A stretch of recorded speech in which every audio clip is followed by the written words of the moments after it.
Hey, como é que é, pessoal? Como é que vocês estão? Sejam muito bem-vindos a mais um episódio de Maus Hábitos, este espaço livre de pensamento, de conversas, de troca de ideias sobre crescimento e desenvolvimento pessoal. E mais recentemente também sobre descoberta de nós próprios e do nosso planeta, da ligação que temos com o mundo e com a natureza, tentar entender melhor um bocadinho o que é que fazemos aqui, de que forma é que vamos viver, como nos livrarmos dos nossos maus hábitos. E como sempre, esta é uma parceria com o meu querido amigo Hugo Zagalo. O meu nome é Martim Torres. Hugo, como estás? Estou ótimo, olá a todos, bem-vindos a mais um episódio. Estavas aí a dizer desenvolvimento pessoal, mas sabes o que é que eu acho que este podcast é? É um podcast sobre desenvolvimento artístico. De que maneira? Explica-me. Eu não estou a dizer que nós fomos uma influência direta, mas dá-nos imenso prazer sempre que um dos nossos ouvintes começa um projeto artístico, começa-se a exprimir com arte, com música, com voz nos podcasts. Desde que começámos isto, já 3 dos nossos ouvintes começaram um podcast. Não estou a dizer que foi por causa de nós, mas eu acho que desde aquele episódio do artista, sim. Como é que se chama esse? Nós fizemos o caminho do artista e o mostra o teu trabalho, que também acaba por ser um incentivo a criar, não é? Pronto, e desde esse momento que nós estamos sempre a puxar-nos a nós para isso, a puxar as pessoas para isso. O que é que nós podemos fazer para fazer parte desta força do universo que está a criar? Que é essencialmente o que o universo é. O universo é uma máquina, é um organismo de criação de complexidade, de novos padrões. E nós estamos no pico disso. Tu não és um mero espectador. Tu és talvez o teu cérebro é talvez o órgão mais complexo do universo. E tu podes produzir arte. Tu podes produzir algo, podes fazer parte desta onda. Incrível. É lindo de ver, realmente tu chamaste-me a atenção para isso. Eu nem sequer tinha a noção de que tínhamos tantos ouvintes a começar projetos, e fico tão feliz, pá. Que bom.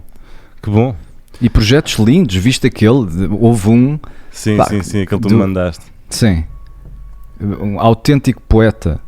E até é preciso ouvir 3 vezes para perceber, que é o Thinkaholic. E se não estão a seguir esse podcast, vão seguir, que é um dos nossos ouvintes, o Sérgio. Começou um projeto assim muito artístico, com poesia acompanhada de música de Ludovico Einaudi. Não é. Quem é que é aquele? É o Max Richter. Talvez. O quê? A música? Aquela música, sim, é Max Richter, yeah. Ok. Muito bem. Meu caro, como é que tu estás? E hoje trazemos para a mesa um tema que, na verdade, vem na sequência da conversa que tivemos no podcast anterior. Para quem não ouviu o podcast anterior, eu recomendo que faça pausa neste episódio, neste momento, e vá ouvir, porque foi uma conversa interessantíssima com um senhor chamado Pedro Teixeira, professor catedrático que dedicou agora os últimos tempos da sua vida ao estudo das substâncias psicadélicas e dos seus benefícios mentais e psicológicos. Esta semana eu e o Hugo temos estado a pensar o que é que vamos falar aqui hoje. Eu gostava muito de trazer para a mesa, eu e o Hugo gostávamos de falar de cogumelos, porque é uma sequência lógica daquilo que falámos a semana passada e não tivemos tempo para chegar nem a arranhar a superfície da enormidade e a complexidade que este ser vivo, que é o cogumelo, tem para nos contar e explicar. Eu vi recentemente um documentário incrível chamado Fantastic Fungi, que partilhei com o Hugo e nós estivemos a ver isto agora nos últimos dias. Queres pegar neste documentário como ponto de partida para esta conversa, que certamente irá parar a outros sítios que eu já te conheço, não é? Quero. O que é que são cogumelos? O que é que estão aqui a fazer? É o organismo mais... há 1.5 milhões de espécies de cogumelos. Isto é 6 vezes o número de espécies de plantas que há. O organismo maior na Terra é um conjunto de fungos que se chamam mycelia, que está num monte. E estão todos interconectados. Funcionam. Quando tu olhas para esta rede, que se chama World Wide Web, é exatamente como olhares para uma rede neuronal. Exatamente. É um cérebro que se adapta ao ambiente, que toma decisões, que é inteligente. Tu podes dizer que a inteligência é a tua capacidade de te adaptares ao ambiente e tomar decisões corretas. Sim, e sim, o Paul Stamets, desculpa-te interromper, só para acrescentar a tua informação, Paul Stamets diz que o Paul Stamets é vou tentar não dizer mal o nome, é um micenologista, é um estudioso da micélia. Nunca sei dizer as coisas, mas o Paul Stamets é um entusiasta dos cogumelos, vou dizer assim. Sim. E ele diz isso, que a natureza é inteligente. O que nos falta a nós é a capacidade de comunicar com a natureza, mas que não é por isso, não é por nós não termos a capacidade de comunicar com a natureza que ela não deixa de ser inteligente. E é isso mesmo que tu estás a dizer. A natureza e as árvores, através desta rede, têm a capacidade de se encontrar umas às outras através do subsolo e de procurar e de encontrar os seus entes parecidos. Portanto, isto é prova que a natureza é inteligente. E cada vez mais isto é uma teoria filosófica convencional. O panpsychism está em todo lado. A ideia que a consciência é restrita à complexidade que acontece no cérebro humano é uma ideia que está a ficar uma ideia do passado. Sim, está a ficar a consciência prevalece em todo lado. Tu tens a matéria e tens a consciência. E a consciência é aquilo que está disponível para tomar decisões. E os cogumelos, os fungos, o mycelia, isto que está em todo lado. Tipo, a cada passo que tu dás, estás a pisar numa rede gigante de complexidade de padrões e interconectividade de mycelia, destes cogumelos. E estes cogumelos tomam decisões. Tipo, tomam decisões que tu não consegues tomar. Tu não consegues organizar uma floresta para as árvores comunicarem todas umas com as outras e guardares o carbono delas durante 12 anos para depois devolveres e dares àquelas que precisam mais. Aliás, ao contrário, nós estamos a destruir as nossas florestas. Portanto, quem é que é inteligente aqui? Somos nós? Ou são os cogumelos, que são essencialmente seres... São os decompositores, são os intermediários, são aqueles que passam informação de árvore para árvore. Eles estão lá em todas as transições, em todas as grandes transformações. Eles são aqueles que tornam a larva numa borboleta. Tipo, eles estão lá no lugar da morte, são os últimos a acontecer. Eles fazem a decomposição dos animais. No vídeo é incrível ver isso. Vês aquela parte do rato em que o rato se decompõe todo e depois de repente crescem plantas e crescem cogumelos e voltou o ciclo. Pronto, e é isso que o cogumelo faz. O cogumelo é o intermediário, é o agente. É o gajo que está no meio, é o agente funerário. Diz, ele no fundo está no fim das coisas, mas acaba por estar também no início, não é? Está no início, ele é o ressuscitador. É o ressuscitador, exato, é o regenerador. Exato, ele é o número 9 na numerologia. O número 9? Essa não sabia. O número 9 é aquele que está no fim das coisas, que faz a completion, que faz o completo e que dá a oportunidade para o renascimento. E então o que o cogumelo faz é isso, está aqui um corpo que não serve para nada, está a decompor-se e eu vou sugar todos os ingredientes, todos os nutrientes e devolvê-los à terra. Exatamente. E é isso que eu quero, pai. Eu não gosto nada de pessoas serem cremadas, porque estás a desaparecer. Eu preferia muito mais ser enterrado. É assim, eu entendo que a ideia de ser enterrado é um bocado assustadora, mas na verdade é a única maneira de tu seres devolvido à terra, literalmente, não é? Pois é, olha, eu confesso que nunca tinha pensado o que é que eu vou fazer quando morrer, mas dá-te aos cogumelos? Acho que vou-me entregar aos cogumelos, claro que sim. Entrega-te ao fungo. Exato. E espero que alguém me coma, de alguma forma. Isto agora soa tão bem. Mas não é? Se o meu corpo gerar cogumelos que alguém depois vai comer e apanhar uma experiência, uma moca de matinho. Tornaste em cogumelos que alguém vai comer. Exato, e se calhar as tuas próprias experiências podem ser confundidas com vidas passadas. Agora é que tu foste mesmo lá. Era exatamente isso. Sabes o que é que este podcast é? Este podcast, ao princípio, nos primeiros episódios, nós éramos muito mais como orientação científica, onde dizíamos uma coisa, mas depois voltávamos para trás e dávamos o contexto e tentávamos analisar cada detalhe. Nós agora, este podcast, é mais tipo magia. Ou mais tipo arte, ou narrativa, ou história, onde nós estamos a conectar pontos que não necessariamente estão conectados. É como quando tu vês uma magia. Quando vês uma magia, tu estás só a ver alguns elementos da realidade. E isso tudo junto é magia. E aqui nós também estamos a... Sim. Ia dizer, este podcast no início era o porquê. E agora é o porquê não.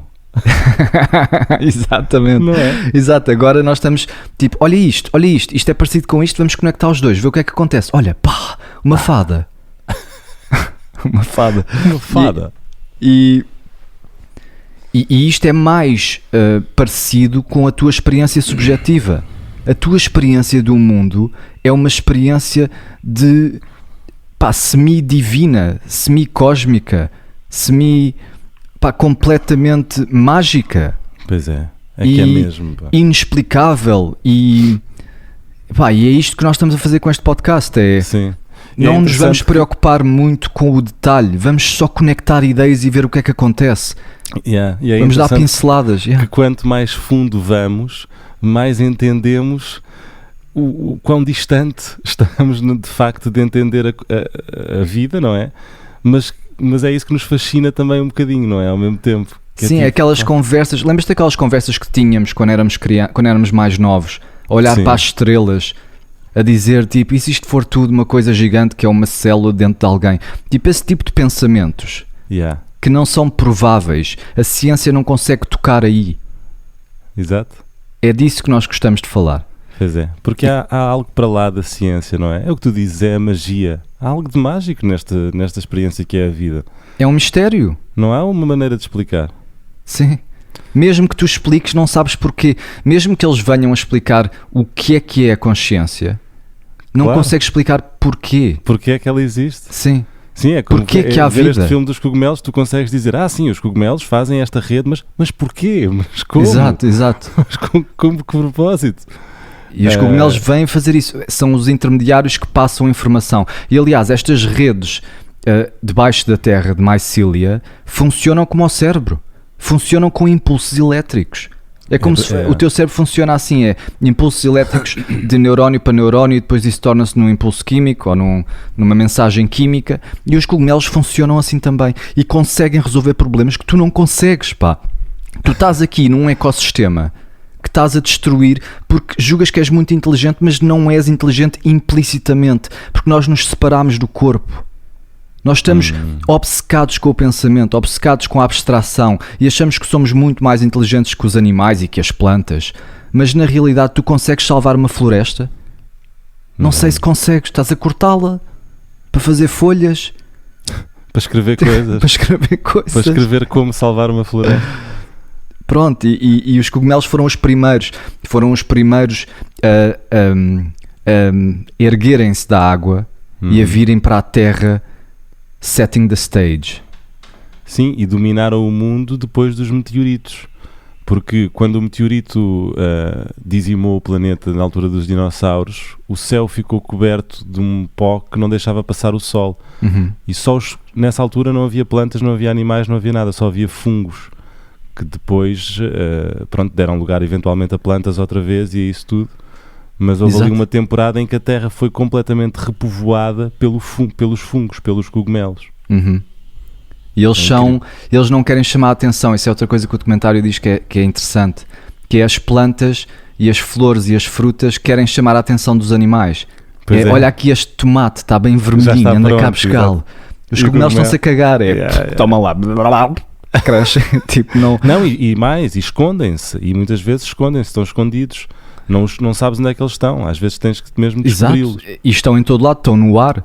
A cada respiração que tu dás, estás a engolir 10 esporos.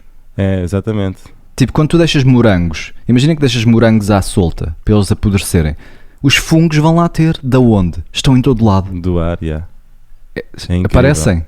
Estão prontos para dizer, não, isto não vai ser para nada. Eu vou retirar nutrientes daqui e dar de volta às plantas. E depois são os negociantes. Vão ter com as árvores e dizem, o que é que tu precisas? Precisas de um bocadinho de nutrientes que eu arranjei ali naquela pedra?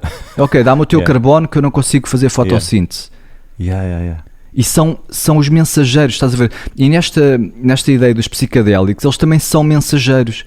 Eles estão a passar a mensagem da Terra aos humanos. Estão a dizer, As árvores e a terra se calhar está a dizer aos cogumelos, pá, vai lá dizer aos humanos, pá, que isto não está a dar, eles têm que nos abraçar. Puta, ainda bem que disseste isso, é exatamente isso que eu penso também, meu. É a maneira da natureza falar connosco. Porque há bocado nós estávamos a dizer que a natureza é inteligente, mas nós não temos a capacidade de a entender. Mas temos a capacidade de a entender através desta ligação que a psilocibina e as substâncias que estes cogumelos libertam, para nos dar essa sensibilidade, para nos fazer olhar para o chão, para nos fazer olhar para a árvore. Exato, eles ensinam-nos implicitamente. E isto é outra ideia que é, pá, uma planta que é professora, ou um cogumelo que é professor, não é bem uma planta, está ao contrário. Não é uma planta que é professora, é um professor que é uma planta. Estás a ver? É professor, o arquétipo do professor, aquilo que te ensina, aquilo que te faz redescobrir aquilo que tu já sabes, é uma fonte de informação que neste caso está a ser encarnado pelo cogumelo ou pela planta. E tu estás a receber isso. E o que é interessante na informação é que tu já sabes tudo implicitamente. Tu nem sequer estás a descobrir, tu estás a deixar de te iludir temporariamente. Sim. E então quando aquele ego que nós falámos no episódio passado vai de férias, toda aquela informação que tu tens no teu ADN, que tu tens naqueles anos e anos de evolução, vem ao de cima. Quando aquele organizador sai, aquele que quer manter a experiência consistente e previsível, quando ele sai, vem tudo ao de cima. Pá, eu tive a semana toda a pensar numa analogia melhor que aquela do árbitro, porque o árbitro é bom porque tem aquele aspecto de filtragem, onde não deixa coisas acontecer, mas o árbitro está a ver tudo. Estás a ver? Não há nada que o árbitro não consiga ver, não é um mistério para ele. E este nosso ego não sabe tudo. Eu acho que uma melhor analogia é a de um chefe. Imagina que tens um edifício. Ok. E o chefe está no primeiro andar, e isso é o nosso ego. E o chefe não tem que saber tudo. Quando a equipa de vendas vai fazer uma apresentação, apresenta-lhe os resultados resumidos. Claro. Porque o chefe não tem que saber para gerir a empresa. Quando o marketing vem lá, apresenta-lhe, faz-lhe uma apresentação no PowerPoint ou qualquer coisa. E ele diz, ok, eu sei o que tenho que saber, e continua para a frente. O chefe não sabe que o empregado de limpeza do -1 está orgulhoso porque a sua filha acabou de ser aceita para a melhor universidade do país. É lindo, a complexidade da tua analogia, adoro. E depois quando o chefe se vai embora, o que é que acontece? Fica tudo, então, não está ninguém lá em cima? O pessoal do marketing vai ter com o pessoal das vendas, o gajo do marketing senta-se até na cadeira do gajo das vendas, isso é sinestesia. Estás a ver? Ouves, cores, vês, sons, então está tudo misturado. E depois começa tudo a vir ao de cima. E parece que tem tudo o mesmo valor. O limpa-janelas, o divórcio do limpa-janelas com a sua mulher, de repente está acessível a ti. E é isto que acontece, isto é aquilo que conecta à teoria psicanalítica. O teu cérebro, aquele eu que quer manter a experiência constante, prefere ter coisas previsíveis do que coisas novas. Isto é que é incrível. Tu preferes ter um padrão destrutivo previsível que um padrão novo, potencialmente construtivo, mas imprevisível. Essa parte não se interessa. O chefe não se interessa pelo empregado de limpeza. Não se interessa. Se tu tens uma adição ao tabaco e estás sempre a fumar, se tu vais ter com o chefe e dizes, epá, temos que mudar isto, ele diz, epá, mas porquê? Isso não tem nada a ver com a minha sobrevivência. Por acaso, neste caso tem, mas para ele não tem. Se tu tens um padrão destrutivo de começar a discutir com a tua mulher ou qualquer coisa, é muito mais fácil de mantê-lo ativo do que de mudá-lo, porque tens que fazer uma grande reunião com o chefe e dizer, pá, isto não está a funcionar. Pois, tens que ir mesmo à estrutura da cena, não é? Tens que ir a chamar o pessoal do marketing, tudo cá para cima, Exato. Uma reunião com toda a gente. Exato, e o que os psicodélicos fazem isso mais fácil, onde tu dizeres eu sou assim, eu sou assim, eu sou assim, o que tu percebes é que não é que tu és assim, é que aquilo é um padrão que ficou cristalizado, que se calhar não tem razão nenhuma de ser. Uhum. Nós somos uma máquina de criar hábitos, e é por isso que o nome deste podcast, Maus Hábitos, está a falar da essência de tudo. A experiência humana é uma experiência de ok, aquilo é repetido, vai para o hábito, eu não preciso mais pensar naquilo. Aquilo é uma categoria, casa, está ali uma casa, eu não vou olhar para a casa.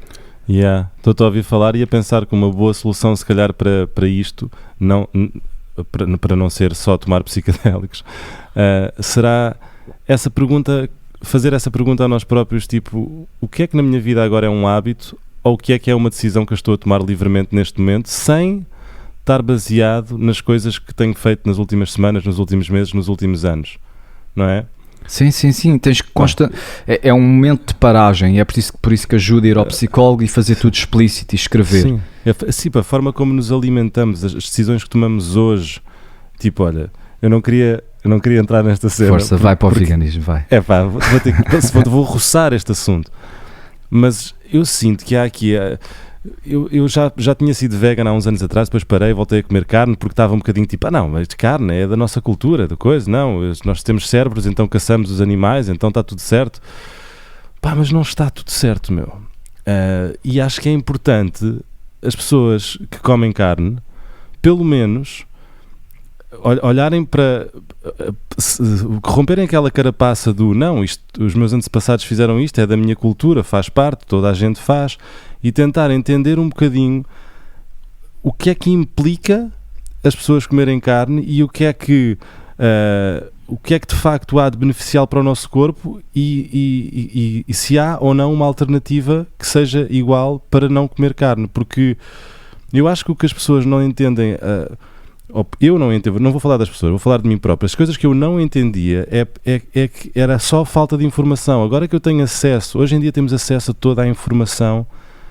E saber as coisas, e mesmo assim tomar decisões que agora são conscientes em relação a uma coisa tão importante como matar um animal para o comer e a forma como a estrutura da nossa sociedade o faz, eu sou incapaz neste momento de conseguir comer carne porque sei o que é que isso implica. Portanto, a única coisa que eu peço que as pessoas façam, uma vez que a informação está em todo o lado a toda a hora, é só pelo menos reavaliar este comportamento. E quem diz este comportamento diz outros comportamentos que são nocivos para o planeta e para a sua própria saúde. Nós estamos a massacrar animais que sentem, que têm empatia, que experienciam as mesmas sensações que nós sentimos de amor, de compaixão, e estamos a matá-los para nos alimentar desnecessariamente. Não é preciso comermos animais. E eu não tenho moral nenhuma para falar que eu estou a tentar ser vegan há um mês e pouco, depois de uma temporada. No entanto, acho que, já que falámos de hábitos, eu estou apenas a dar o exemplo do veganismo para nós tentarmos olhar para dentro, sem a ajuda dos psicodélicos. É claro que os psicodélicos ajudam porque te dão um forte contacto com a natureza. Eu não sei se alguma vez interagiram com algum animal em psicodélicos, mas há uma conexão, sobretudo com cães, gigante de entendimento e empatia. E portanto, acho que é um bom exercício para fazermos diariamente, repensar um bocadinho. E mesmo esta, que eu agora estar a dizer que sou vegan ou não como animais, se calhar tem que amanhã pensar se faz sentido continuar a ser, não é? Constantemente pensar nisso. Falaste na cena do parar de fumar. São maus hábitos, de facto, temos que ir à essência. Sim, mas eu sempre fumei e só fumo um cigarro por dia, não sei o quê, mas porquê? Mas porquê que não podes reconstruir a tua pessoa, reconstruir a tua universo, a tua identidade? Podes reconstruir a tua identidade constantemente. O fim desta conversa pode-me fazer ter uma ideia diferente daquilo que eu era no início desta conversa. Exato. E eu penso também, em relação a isto do veganismo e eu trazer este assunto, eu sei que é chato para quem não é ouvir estas conversas, mas ao mesmo tempo eu penso, se o meu ponto de vista puder fazer alguém pensar nisto e levar o planeta a evoluir, porque é que eu não posso ser um agente de comunicação? Porque é que não podemos ter uma inteligência coletiva grande o suficiente para passar esta mensagem? E eu acho que a única coisa é essa, é nós termos acesso à informação e depois, se conscientemente sabemos o que é que todas as nossas ações implicam e escolhemos fazê-lo, pronto, isso aí é uma decisão própria e estamos a tomar coisa. Agora, estar a fazer uma coisa sem perceber as coisas que implica, não é? Eu acho que isso é que é grave. Sim, nós estamos a fechar os olhos, nós estamos com vendas, somos como cavalos com aquelas viseiras de lado. Cavalos com viseiras de lado a serem alimentados de cavalos. Porque... Se tu conhecesses um porco durante 3 meses, nunca o ias comer. Nunca o ias comer. Há tantas barreiras entre nós e aquilo que nós comemos que é tudo branqueado. Nós não temos noção do que é que implica tu comeres um bife hoje ao jantar. É horrível. Tudo. Todo o processo. Toda a logística. Tudo aquilo que implica, todos os meios, tudo o que é gasto na natureza para fazer isso, a maneira como o animal é tratado, como ele é morto, como ele é concebido. Não vou entrar pelos vídeos que eu vi do Earthling Ed, que foi filmar às escondidas as dairy farms na Inglaterra. Mas vocês deviam ir ver isso, porque se vocês virem esse vídeo e conseguirem ir jantar um bife, então foda-se. Parabéns a vocês, são os atrasados mentais. Acho que estás a subestimar a capacidade das pessoas de terem conflitos internos e de se justificarem. Pois é. Porque tu aprendes emocionalmente. E claro que esse vídeo tem efeito, mas um bife continua a ser um bife. Não está... É fácil tu pensares aquilo como comida e não pensares naquilo como uma vaca separada da mãe à nascença e sofreu a vida inteira e foi maltratado. É difícil e a razão, pronto, hoje em dia moralmente é indefensável, não há argumentos, e eu como carne e eu não tenho argumentos para isso, eu não tenho argumentos racionais. Porque eu sei que tu, ao dizeres esta frase, estás a caminhar um passo mais perto da única atitude lógica e sensível como um ser humano inteligente e bondoso que és, que vai ser o caminho para não parares, para de comer Agora carne. O podcast tornava-se num ativismo vegan. Ativismo vegan. Vai ser vocês não me levem a mal, saiam, se não quiserem ouvir estas coisas, passem para o próximo podcast, porque eu tenho que as dizer. Sabes o que é que é? Sabes porquê? Mas sabes porquê que os animais são carnívoros? Isto foi uma técnica, portanto, se nós conseguíssemos receber energia do sol, ninguém precisava de fazer nada. Os únicos que conseguem fazer isso são as plantas. As plantas fazem fotossíntese e tiram os nutrientes que precisam do sol. Tiram o carbono. E da terra. Sim, da terra. Depois, os animais, os herbívoros, comem as plantas. E a estratégia dos carnívoros foi de delegar. Tal como as plantas delegam ao sol, sim, os carnívoros delegam aos vegetarianos. Que é, eu não tenho tempo para estar a apanhar frutas aqui e ali e nozes aqui e ali. Portanto, eu vou deixar este apanhar e depois eu vou comê-lo a ele. Tipo, isto é a estratégia, estás a ver? Sim, mas agora, o argumento... Como nós somos seres inteligentes, não é? Entendemos que não precisamos de ir comer o animal que come as plantas. Podemos ir comer diretamente as plantas. Pois, e se um dia inventar... E, aliás, há imensa investigação agora. Há um laboratório que está a criar carne biológica, que nunca teve agarrado a um animal. Que é mais pura. Há um podcast nisto no Sam Harris. Mais pura e sabe exatamente igual. É carne. É realmente carne, com moléculas de carne. Só que nunca teve agarrado a um animal. Tu comerias isso? Não, quer dizer, não sei, acho que... As pessoas têm um bocadinho de nojo desta ideia. Não é isso, nem é por isso, é porque eu cada vez mais, e obviamente não tenho moral para falar, eu estou a estudar o assunto e espero daqui a várias semanas ter muitos argumentos para vos apresentar e justificar tudo e mais alguma coisa. Entretanto, podem ir ver o canal do Earthling Ed, que tem resposta para tudo. Os cogumelos ainda são mais budistas do que os veganos, porque os cogumelos nem plantas comem. Interessante. Isto é um ponto do Terence McKenna. Se tu quisesses criar um organismo com valores morais, não podias fazer melhor com um cogumelo. Porque os fungos não comem. Aliás, tu podes levar esse argumento. Se nós estamos a dizer que as plantas são inteligentes, que os fungos são inteligentes e que têm consciência, então porquê que tu podes comer plantas? Essa é uma excelente questão. Eu acho que o problema aqui não é necessariamente comer carne per se. O problema é a indústria à volta disto, que é uma indústria de tortura e sofrimento. Não, mas em relação às plantas, eu acho que é isso, porque não há... Enquanto que nos animais nós conseguimos provar que eles sofrem, as plantas não têm... não há nada que prove isso. Ou seja... Nós alimentarmos-nos de plantas é moralmente aceitável no sentido em que nós não estamos a fazer sofrer um ser vivo, estamos apenas a terminar a sua existência, e enquanto que nos animais, em particular as vacas e os porcos e as galinhas, não é o caso. Não, concordas com isso? Não. Como assim? Achas que as plantas também sentem dor? Nós começámos o podcast a dizer que era uma ilusão dizer que as plantas e os cogumelos não têm inteligência, não têm objetivos. Sim, isso eu concordo contigo, que elas são inteligentes e que se comunicam umas com as outras. Eu acho, e só acho porque não sei, não temos provas disto, que não sentem a dor e não sentem e não experienciam as emoções que nós experienciamos da mesma forma. Pelo menos nada cientificamente o provou até agora. Mas o que nós estamos a dizer aqui é que cientificamente nós não conseguimos provar nada. Logicamente, e como começámos este podcast... Não, mas conseguimos cientificamente e visualmente provar que uma vaca sente empatia. Sim, isso sim. Mas tu não dirias que é lógico... Se tu separares duas plantas que nasceram no mesmo vaso, elas não vão ficar tristes, vão crescer à mesma. Como é que sabes? Porque crescem da mesma forma, comportam-se Como é que sabes que uma árvore não gosta de estar numa floresta?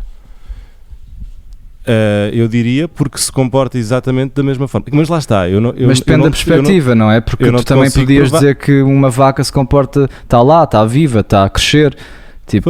Pois, eu estou a perceber onde é que tu queres chegar, mas é assim, a justificação que eu dou a mim próprio é esta. E posso agora pensar melhor no assunto para e tu tens ter que mais comer argumentos. alguma coisa, não é? Tipo... E se tu não comeres vais morrer, exatamente. Tu tens que comer alguma coisa. O que eu estou a dizer aqui é que provavelmente o que é chocante é mesmo esta desconexão onde estamos, parece o Auschwitz, parece que estamos na Segunda Guerra Mundial a pôr vacas todas num campo de concentração e a torturá-las e a tirar-lhes os filhos. Tipo, seria menos difícil de aceitar se vivêssemos num meio natural onde o leão te podia caçar a ti e tu podias caçar não sei quê e respeitar a carne que caçaste e comer e não sei quê. Tipo, o que é difícil aqui é que chegámos a um ponto onde estamos, quando tu compras um bife no supermercado, estás a assinar por baixo de tortura. Isso, e porque no caso da questão do leão, o leão tem armas biológicas que o permitem caçar um animal e comê-lo. Se tu te puseres num quarto com um porco e te pedirem para comeres aquele porco, tu vais ser uma experiência terrível para ti. Pá, acho que estás demasiado envolvido emocionalmente com este assunto para falarmos livremente sobre ele. É possível. Não? É possível. Reconheço que é possível. E também te vou propor uma coisa, que é, agora que é muito recente o meu dedicado empenho a estudar e a perceber mais sobre este assunto, peço-te umas semanas também para me separar emocionalmente dele e acalmar um bocadinho e depois podermos ter uma boa conversa sobre o veganismo e sobre comer ou não carne. Acho que é inegável que isto é a última fronteira ou a próxima fronteira moral e que é perfeitamente concebível ou até óbvio que daqui a 10 anos vamos olhar para trás como olhávamos para trás para a escravatura ou para os gladiadores. Eu acho que sim. E se tu vires, eu acho que tu tens casos como a Índia que já lidam com o veganismo há muito tempo e também têm em consideração, as vacas, por exemplo, são um animal sagrado na Índia, que andam contigo na rua e que estão perto de ti e portanto eu acho que este despertar já existe em alguns sítios há imenso tempo. Eu acho que aqui na Europa e no mundo mais ocidental é que se começa agora a ter esta consciência, ainda bem, mas é isso, eu acho que é a evolução natural. Sim, como... eu preferia não confundir uma coisa que é claramente errada moralmente, que é a tortura e o rapto de crianças a vacas, e não confundir isso com o ciclo da vida, porque nós estamos num ciclo. Tu vais para a terra outra vez, vais tornar numa planta que vai ser comida por um animal e esse animal vai ser comido. Estás a ver? Eu não sei se há algo de errado nisso, de tu te tornares naquilo que comes, porque quando tu comes uma vaca, essa vaca torna-se em ti. Essa vaca é tu agora. E depois tu has de ser plantas. E este ciclo é imparável. E o planeta há de... Mas olha para a própria vaca. O que é que uma vaca come? Plantas. Sim. Não é? E tem o seu ciclo de vida, nasce e come as plantas e morre. E nasce e faz... Mas em meio natural era comida, ou alguém estava a tentar comê-la, não é? Não, eu só acho é que nós, seres humanos, somos animais herbívoros e não carnívoros. Acho que a nossa inteligência nos pregou uma partida gigante, que é, nos deu a capacidade de criar utensílios que nos permitem fazer muitas coisas que não são naturais para nós. Uma delas é esta construção de um sistema e de uma organização que mata animais de forma a transformá-los em comidas para nós. E processar tudo. Nós podemos comer tudo, nós podemos transformar tudo em comida. Eu acho que sim, nós temos que reavaliar um bocadinho as coisas que fazemos, não é? Evolutivamente nós somos claramente omnívoros, nós comemos tanto carne como Não, vegetais. nós podemos comer carne, mas se tu deres porco a um porco, ele pode comer-se a si próprio. Tal como se eu te der carne humana, tu podes comer carne humana e sobreviver em carne humana. Sim. Agora, eu acho que a pergunta não deve ser essa, a pergunta deve ser a oposta, deve ser o que é que qual é o mínimo de mal que nós temos que fazer à Terra para sobreviver? E comer animais não passa pela nossa sobrevivência. E é aí que eu penso, então espera, se eu estou a crescer e a evoluir para tentar ser um ser humano melhor, cuidando de mim, daqueles que me rodeiam, da terra, das plantas, da vida marinha e de coisas, porque se nós comermos todos os peixes do mar, o mundo acaba, o ecossistema do mar encrava e morremos todos. Eu acho que nós estamos a perder o rumo, estamos a perder o norte, estamos aqui a entrar num sítio que é um suicídio. Portanto, nós estamos a jogar contra a nossa própria sobrevivência. Comer animais, comer peixe e destruir as coisas como nós estamos a fazê-lo é um caminho certo para a nossa própria extinção. E então, se eu penso, o que é que será ter uma vida boa? É caminhar no sentido oposto, é cultivar, é alimentar a nossa existência da maneira mais saudável e boa possível, não é? Sim. Epá, então aí é que me encrava, porque tipo, a parte do comer o animal é um ponto que na minha cabeça diz, ok, isto é um ponto desnecessário, não é preciso fazermos isto, percebes? Porque nós somos inteligentes ao ponto de entender isso, não é? Mas aí não há limites. É assim, eu nunca me identifiquei muito com ativismos, nem com nada social, nem com... Eu sou mais um individualista, eu gosto mais de olhar para o indivíduo, o que é que ele pode fazer para a sua vida, parar de comer carne para te sentires bem emocionalmente e moralmente, é ótimo. Agora, mas estás a chegar a um ponto que vai para além disso, porque o futuro do teu planeta está em causa. Tu viste o sistema. Ok, mas calma, porque há muita coisa que tu também estás a fechar os olhos. Este telemóvel que eu tenho aqui, se houvesse um vídeo como o vídeo do Earthling Ed a mostrar-te como é que este telemóvel é feito... 10 milhões de 10 não sei que litros de água, eu sei isso tudo. Não, mas estou também a falar do sofrimento humano, de pessoas que se mandam pela janela. Ah, sim, sem dúvida. Pronto, esta roupa que eu tenho aqui, há tantas coisas que tu temos não que consumir menos. Temos que consumir menos. Sim, mas o que é necessário? E depois tens outra coisa, que é, se viesse um cometa em direção à Terra, para destruir a Terra, quem é que ia salvar a Terra? Não era a tecnologia? Não é este desenvolvimento todo que fizemos também? Tipo, sim, pode ser ou não, mas porque é que a tecnologia tem que estar qual é a tua ligação com a comer os animais? Não, porque estavas a dizer que nós estamos a destruir-nos e que potencialmente vamos entrar em extinção. Sim. Eu estou a dizer que é possível que este desenvolvimento louco que andamos a fazer também nos salve de extinção. Pois, eu estou a entender, mas eu acho que a tecnologia e o comer carne são duas coisas separadas, não é? São duas coisas distintas. Não é? Tipo, ou seja, eu sou a favor da tecnologia, eu sou um amante da tecnologia. Acho que estamos a consumir demais e estamos a esgotar os recursos dos planetas. Não, é tudo tecnologia. A agricultura é tecnologia. Tu arranjares forma de prenderes vacas e então espera, ok, então deixa-me introduzir o elemento da tecnologia sustentável, porque é aí que vamos chegar, não é?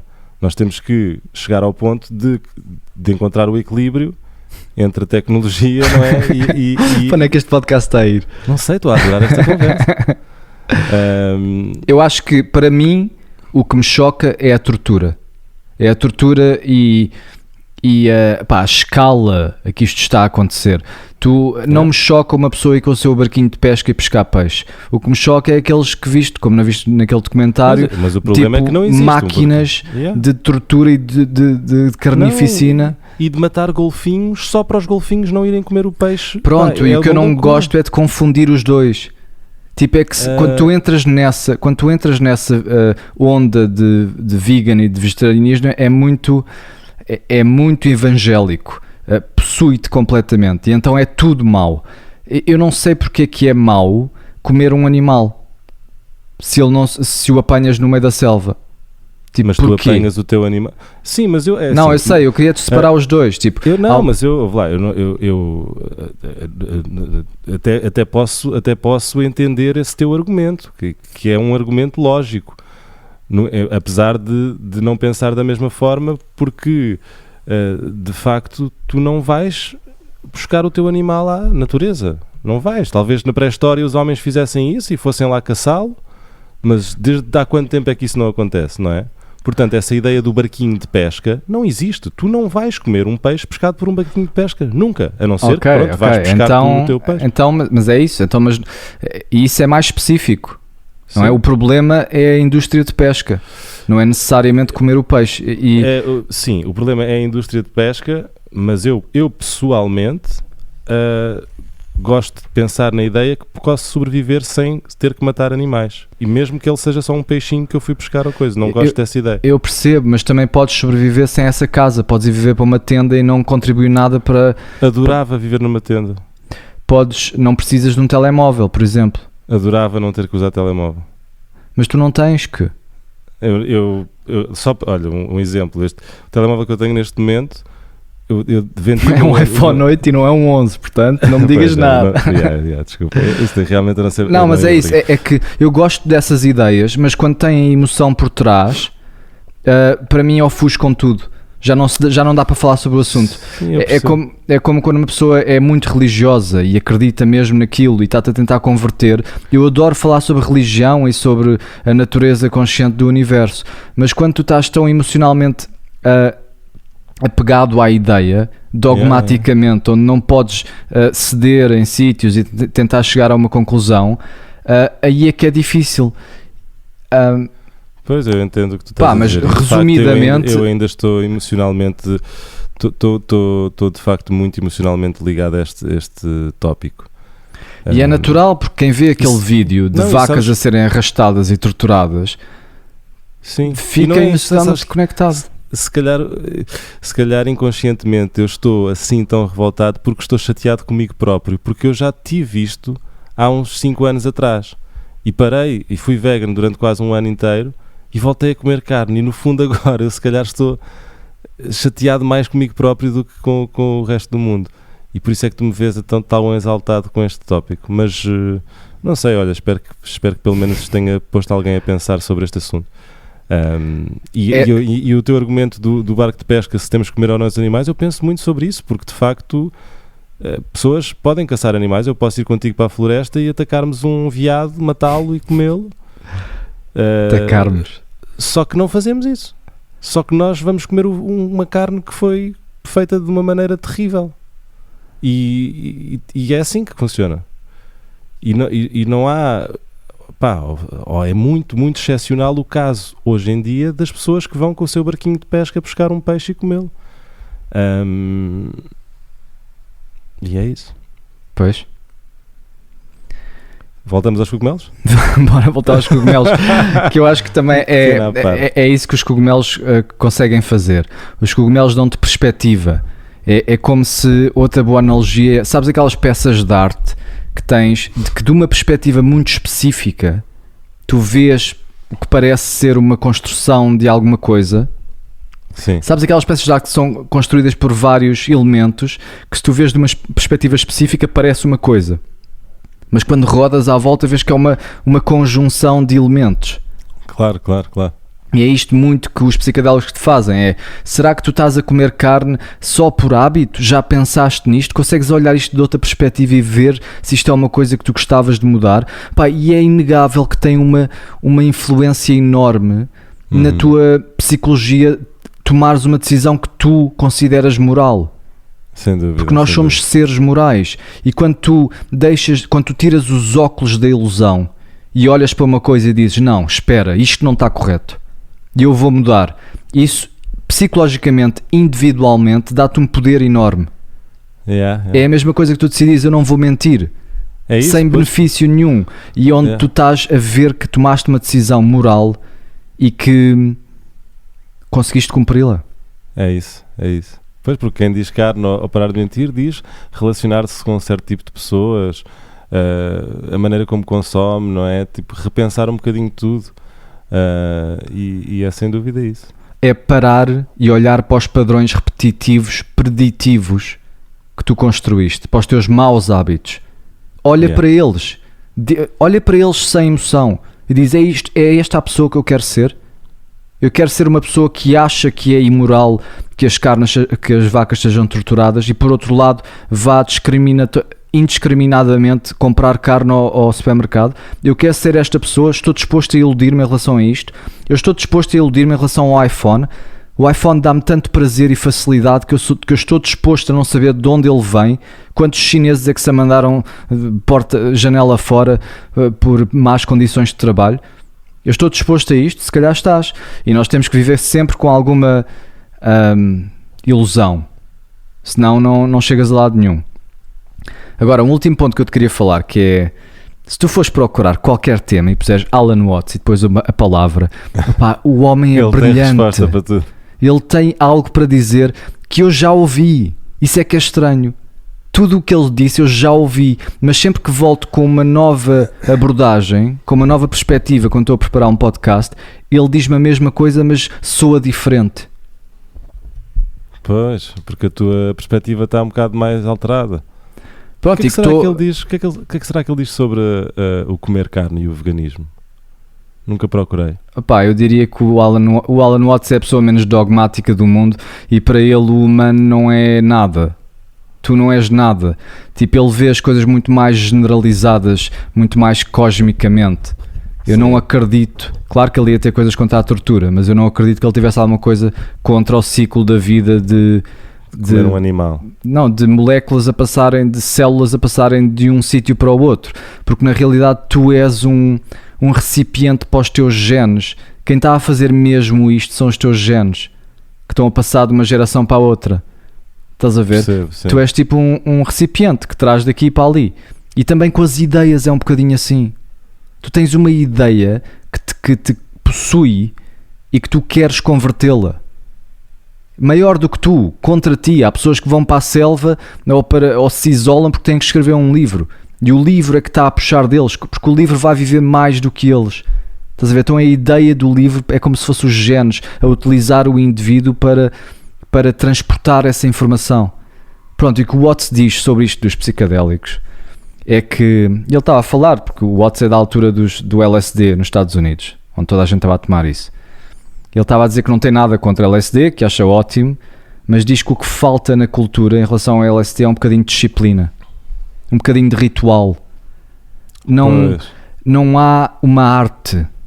Estás a ver? Porque tu, se vais para uma experiência destas, é como aquela história do herói. Respeito, não é? É aquela história do respeito. É quase um desrespeito pela substância e pelo seu potencial, não é? Ele está a dizer mais no sentido de trazer alguma coisa de volta. Sabes aquela história do herói que vai lutar contra o dragão e depois traz um tesouro? Porquê que ele traz um tesouro? O tesouro é o símbolo do que ele conseguiu trazer de volta para a Terra. Estás a ver? Então se tu vais para uma experiência destas psicodélicas e achas incrível e quando voltas só dizes, epá, foi incrível, não estás a trazer nada de volta. Tu, para trazeres alguma coisa de volta, precisas de uma técnica. Precisas de aperfeiçoar. Toda a gente tem ideias musicais na cabeça, mas tu consegues materializá-las. Tu consegues, nesse sentido, trazer os céus à terra. Estás a ver? Porque tu tens a técnica. Tu sabes tocar música. Então consegues materializar esse poder divino que está lá. E quando tu vais a uma experiência psicadélica, aquilo é indescritível por palavras, a não ser que tu sejas um grande escritor ou um Terence McKenna. E aí já é descritível por palavras, não completamente, mas como ele tem a técnica afinada de saber falar, de saber dizer coisas que nunca foram ditas, de formas que nunca foram ditas, com essa técnica tu consegues trazer o celestial à terra e mostrar alguma coisa às pessoas. Sem dúvida. E é daí que vem o grande prazer da vida também. Eu não sou pianista, mas sei tocar algumas músicas, e só o facto de eu estar a ficar melhor nesse processo de materializar o divino dá-me imenso prazer. As pessoas têm que aprender uma vocação, uma técnica para conseguirem trazer o tesouro de volta do dragão. Estás a ver? Interessante. Que pode ser a técnica que quiserem na área que quiserem, não é? Exato, porque toda a gente percebe tudo. Quando tu tocas, quando nós falamos, quando eu ouço um grande orador, a minha sensação não é que ele me esteja a ensinar algo, é a sensação que eu estou a redescobrir algo que eu já sei. Mas ele consegue verbalizá-lo. Aliás, sim. Deixa-me ler-te aqui uma mensagem de uma das nossas ouvintes, Carla, que explica isto muito bem. Boa, manda-me. É a Carla que tem vindo comigo dançar comigo. Sim. Que fixe. Um beijinho, Carla. Obrigado pela mensagem. Aqui vai, Carla. Obrigado por me mostrarem tanto. Viajo sempre convosco. Vou às estrelas e ao mesmo tempo piso no chão. Choro, rio, danço e sonho. É um mundo tão novo, mas tão familiar ao mesmo tempo. Regresso a casa. Estás a ver? E é isto, tu já sabes tudo. A informação que está dentro do teu corpo está lá. E não é uma descoberta, é uma deixada de ilusão. E então quando tu ouves uma música que chama por esta essência, tu reconheces, tu dizes, isto sou eu. Quando tu ouves o Alan Watts a falar, a tua experiência não é, isto é uma coisa nova, é verdade, é isto é verdade. E nós gostamos que este podcast também tenha esse valor, às vezes, onde as pessoas ouçam e digam, eu sinto isso, nunca pus dessas palavras e obrigado. E nós dizemos, nós temos a mesma experiência. Quando eu estou a ouvir o Watts, o Terence, esses todos, eu estou a redescobrir, estou a dizer, pois é, este gajo tem uma técnica tão afinada que ele consegue descrever aquele poder divino com palavras. E é isso que eu quero fazer. E estás a fazer cada vez melhor. Estás a fazer cada vez melhor. Até diria que este será um excelente momento para... Ótimo. Nós sabemos sempre, Nós sabemos sempre quando acabou. E olha, acho que bateu... não bateu milimetricamente na 1 hora, porque nós tínhamos aqui uma pré-gravação dos Behind the Scenes, que são conteúdos exclusivos para os patronos deste canal. Se ainda não são patronos, considerem tornar-se, porque estarão a apoiar este podcast e a dar-nos mais meios para continuar a fazer estes episódios e a fazer crescer este podcast, seja de que maneira for. Portanto, obrigado a todos por ouvirem e por considerarem tornar-se patronos. Caro Hugo, vemo-nos daqui a nada. Pois é, vamos nos ver ao vivo, passado meses e meses. Há quanto tempo é que eu não te vejo ao vivo? Desde o episódio 24. Já foi há muitos episódios atrás. Desde o Meio Natureza. Olha, estou looking forward, meu caro. Exatamente. Um grande Maus abraço, hábitos. Obrigado a todos. Fiquem bem. Até para a semana.